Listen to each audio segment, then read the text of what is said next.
Have you ever felt like someone else is calling the shots in your life?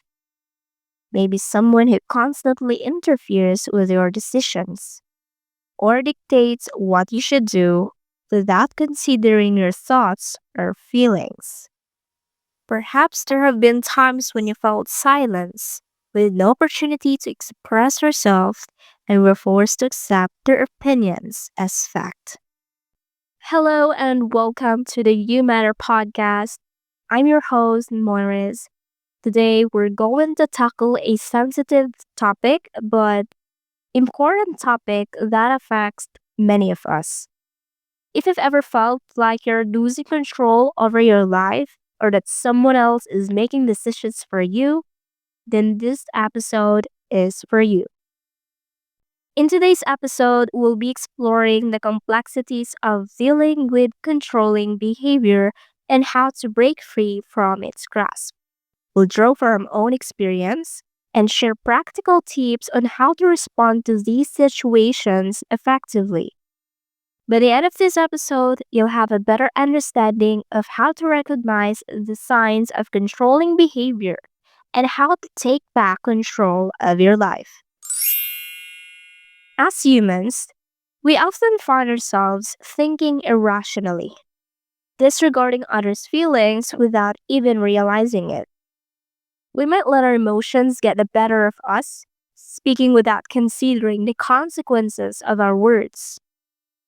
This can be especially true in our own homes, where the strict guidance of our parents can sometimes have a profound impact on our mental well being.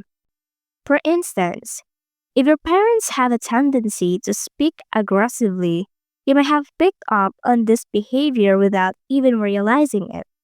You might find yourself speaking vehemently to your younger siblings, getting irritated easily, and uttering hurtful words without thinking twice.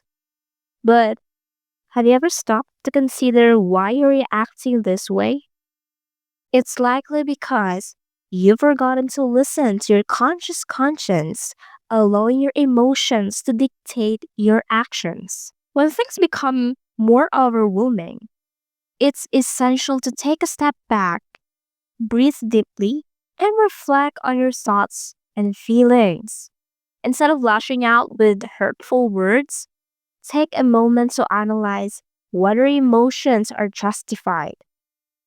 If someone's words have hurt you, ask yourself if their statement is true or false. If it's false, you have every right to feel hurt. But if it's true, it's essential to recognize that your ego might be getting in the way. We can blame ourselves for being offended by others' subjective opinions, but we can learn to manage our emotions more effectively. It's crucial to strike a balance between expressing ourselves and being self centered. We must also learn to accept what we need to work on and practice mutual acceptance and forgiveness. This includes forgiving ourselves for our mistakes rather than trapping ourselves in a cycle of self criticism. Letting go of toxic self concepts and embracing personal growth is a process that requires effort and dedication. However, it's essential to avoid escaping or dwelling in our comfort zones, as this can prevent us from growing and changing our perspectives. By acknowledging the flaws and malfunctions in our society and in ourselves, we can take the first steps toward healing and improvement. By following a clear path and being committed to personal growth, we can make progress and become better versions of ourselves over time. Sometimes, we resort to acts of rebellion as a way to feel stronger and more empowered. This can be a coping mechanism, a way to hold on to our pride and sense of self. But have you ever stopped to think about why you're rebelling? Is it because you're trying to avoid confronting the real issues at hand? I know, I have, because years ago I struggled with depressive thoughts and feelings of isolation. I didn't have anyone to talk to, and I felt like I was drowning in my own emotions. I took life too seriously, and I didn't know how to let go of the painful words and experiences that are weighing me down. But as I began to work through my struggles, I realized that I had a power to change my situation. I started to practice self reflection and self care, and I began to see things from a different perspective. And I learned that I didn't have to be held back by my past experiences and that I could use them as opportunities for growth and learning. If you're struggling with similar feelings, I want you to know that you have the power to change your situation too. You can start by practicing hopeful reminders and cultivating an optimistic attitude. It won't be easy and it won't happen overnight, but with time and effort, you can develop the strength and resilience you need to overcome your challenges. As you work through your struggles, you'll begin to realize that your vulnerable feelings can wither away. The pain and hurt that you've been carrying around can start to heal, and you can learn to let go of the negative emotions that have been holding you back. You'll also start to recognize the patterns of behavior that have been controlling you, and you can begin to break free from them. If you're feeling trapped or controlled by someone or something, I want you to know that you have the power to take back control. You can start reflecting on your own thoughts and feelings, and by identifying the areas where you need to set boundaries and prioritize your own needs.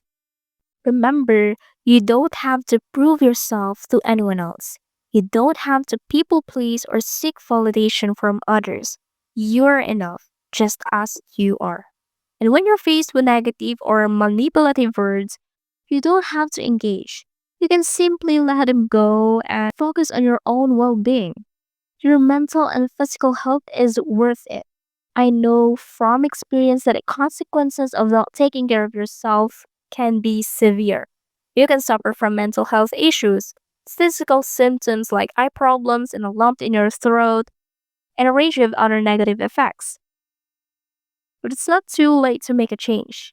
You can start by taking a deep breath, count to 10, and distracting yourself from negative vibes that are surrounding you. Finally, I'd like to share with you my personal approach to coping with controlling behavior. Have you ever felt pressured into saying yes to someone's request because you're afraid of what they may think of you if you say no? Maybe some of you have experienced this. It can be tough to say no, but remember that you're not obligated to say yes. You have the power to make your own choices. It's your decision whether you end up on a path that's not serving you, whether you're suffering right now, or whether you fail to become the person you wanted to be. It's a great starting point to try to let go of what others think of you. If you've been teased about your appearance, bullied about your habits, or criticized for everything you do, remember that their words don't define your worth. They're just reflecting their own thoughts and opinions. It's essential to nourish your mind with positive thoughts and visions. When you encounter people who talk a lot but don't follow through on their actions, remember that they're often more focused on their own feelings and desires. Their insults and criticisms are usually a reflection of themselves, and they might be trying to make themselves feel better by putting you down. In fact, when people say hurtful or unnecessary things, it's often because they're trying to gain attention and outshine others. It doesn't feel good when there's the center of attention, right? Oh. But seriously, when we let ourselves to speak freely, we might realize that our words are empty and don't add any value to the conversation. In situations like this, it's crucial to recognize your feelings and acknowledge whether someone's words are making you feel bad about yourself. It's likely that their words aren't helpful or constructive. Controlling people often make excuses for their behavior, saying they're only trying to help or care about you. But if their actions are overwhelming and hurtful, It's time to reevaluate the situation. Have you thought about how their behavior might be affecting you? This kind of behavior can be damaging and influence others in a negative way.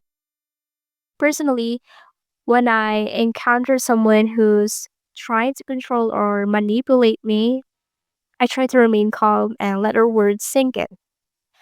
I've learned to recognize their tactics and respond in a way that sets boundaries and maintains my own dignity.